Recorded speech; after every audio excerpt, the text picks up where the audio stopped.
Gabe Vincent pinakitaan naman ang kanyang former team na Miami Heat.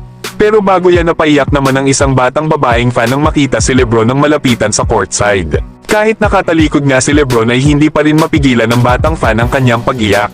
Ganito nga siguro kalaki ang paghanga ng nasabing batang fan kay Lebron na sa sobrang saya ay napaiyak ito.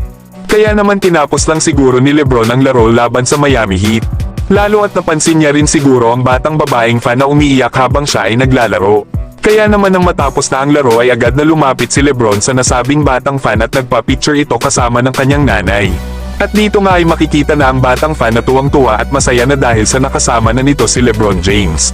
Na sinabi naman ni Lebron sa naging post-game interview nito, na may nag-send nga daw ng clip sa kanya about sa batang fan.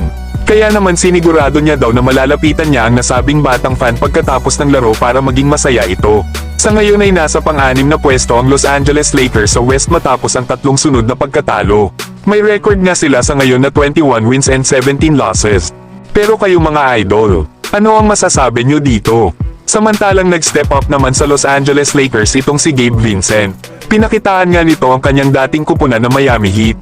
Lalo at sa loob ng almost 26 minutes of playing time coming off the bench, ay nakagawa lang naman ito ng 14 points, 1 rebound, 4 assist, 1 block at 1 steal. At 2 out of 5 shooting nga ito pagdating sa 3-point line. Malaking bagay talaga si Gabe Vincent sa depensa at opensa ng Los Angeles Lakers. Lalo at alam naman natin na nawala si D'Angelo Russell ang primary scorer ng Lakers pagdating sa kanilang bench unit. At ito nga ang iba sa mga naging highlights ni Gabe Vincent laban sa Miami Heat. Sa play nga na ito habang nag-e-inbound si Lebron ay ang ganda naman ang naging cut ni Gabe Vincent sa ilalim. Kaya naman ay easy 2 points na ito sa nasabing guard ng Lakers. Sa play naman na ito ay na-open si Gabe Vincent nang iwanan ito ng kanyang bantay. Kaya walang kahirap-hirap na na-shoot nito ang kanyang corner 3-pointer. Sa play naman na ito ay ang gandang setup ang ginawa ni Gabe Vincent nang umatake ito sa basket. Bukod sa naiwanan nito ang kanyang bantay ay napasabay niya pa ang bantay ni Davis.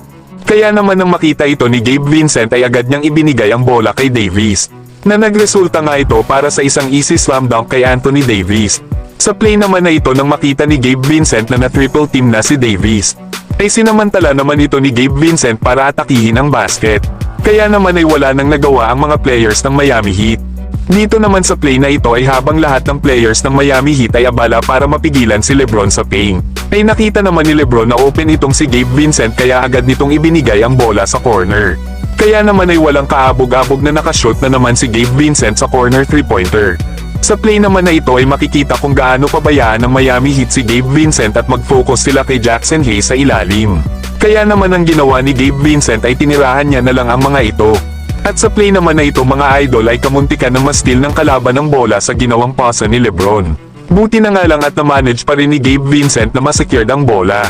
At nagawa pa nga nito ma-shoot ang bola sa ginawa nitong fadeaway shot. Kaya grabe din talaga ang ambag ni Gabe Vincent kanina coming off the bench. Pero kayo mga idol ano ang masasabi nyo na unti-unti nang bumabalik ang vintage na Gabe Vincent?